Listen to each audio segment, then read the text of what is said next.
प्यारे विद्यार्थियों, sacred hearts की हिंदी कक्षा में आप सभी का स्वागत है। प्यारे बच्चों, आज हम लोग आपके पाठ्यक्रम पर आधारित रस का अध्ययन करेंगे।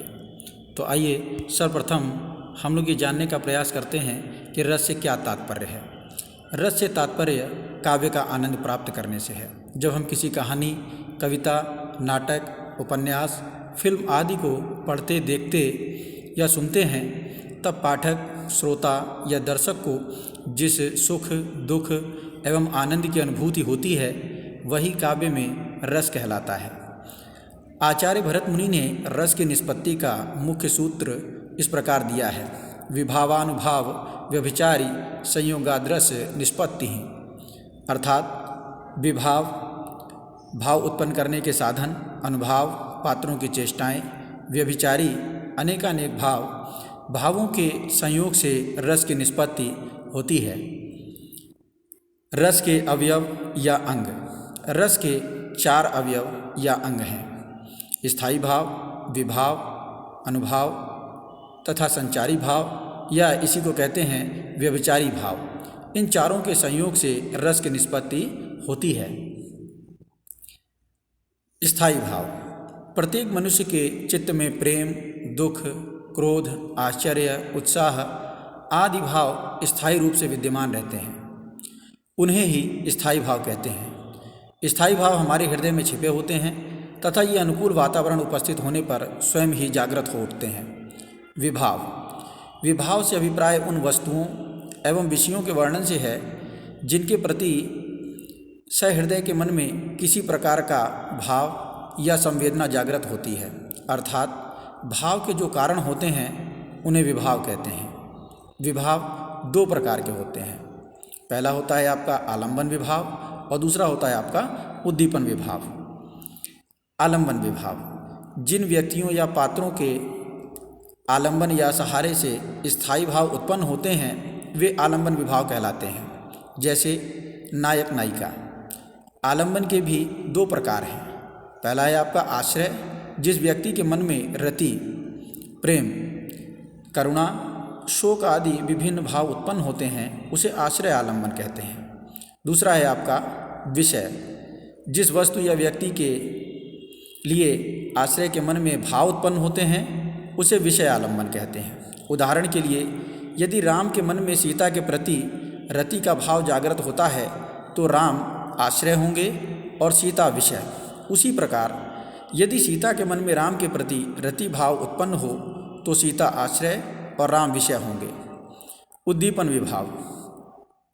आश्रय के मन में उत्पन्न हुए स्थायी भाव को और तीव्र करने वाले विषय की बाहरी चेष्टाओं और बाह्य वातावरण को उद्दीपन विभाव कहते हैं। उदाहरण के लिए, दुष्यंत शिकार खेलते हुए ऋषि कण्व के आश्रम में पहुंच जाते हैं।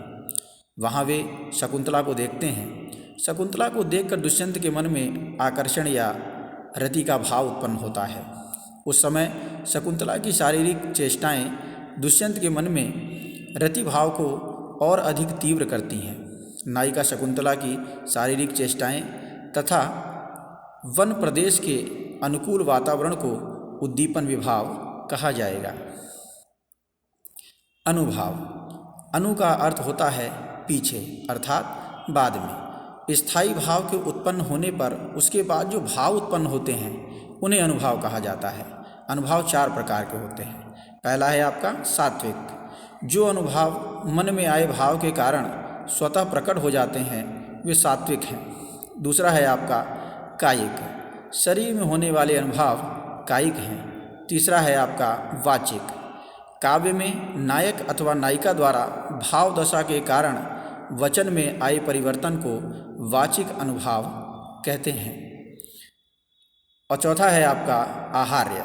नायक नायिका की वेशभूषा द्वारा भाव प्रदर्शन आहार्य अनुभाव कहलाते हैं। संचारी या व्यभिचारी भाव। मन के चंचल या अस्थिर विकारों को संचारी भाव कहते हैं। स्थायी भाव के बदलने पर ये भाव परिवर्तित होते रहते हैं। इनका नाम संचारी भाव रखे जाने के पीछे यही कारण भी है। संचारी भावों को व्यभिचारी भाव भी कहा जाता है। उदाहरण के लिए, शकुंतला के प्रति रति भाव के कारण उसे देखकर दुष्यंत के मन में मोह, हर्ष, आवेग आदि जो भाव उत्पन्न होंगे उन्हें संचारी भाव कहेंगे। संचारी भावों की संख्या 33 बताई गई है।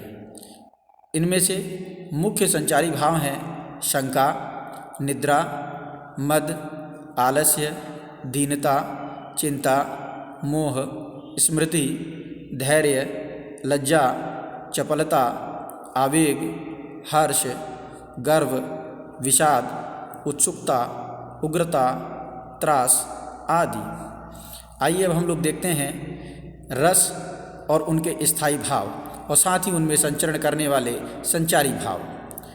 पहला रस है आपका श्रृंगार रस, जिसका स्थायी भाव होता है रति। संचारी भाव है स्मृति, हर्ष, मोह आदि। हास्य रस, स्थायी भाव है हास। संचारी भाव हर्ष, चपलता, लज्जा आदि। करुण रस, स्थायी भाव है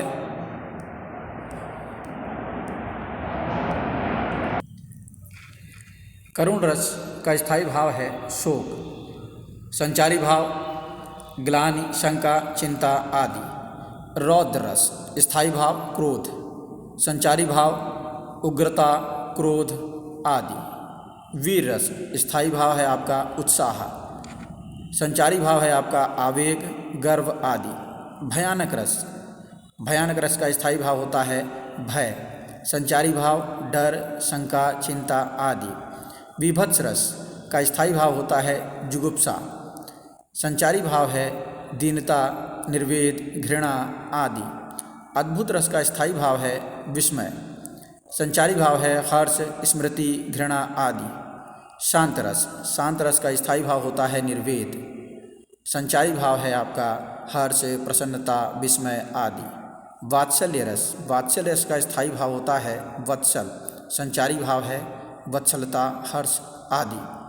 भक्ति रस का स्थायी भाव होता है अनुराग, ईश्वर विषयक रति, हर्ष, गर्व, निर्वेद, औत्सुक्य आदि। धन्यवाद।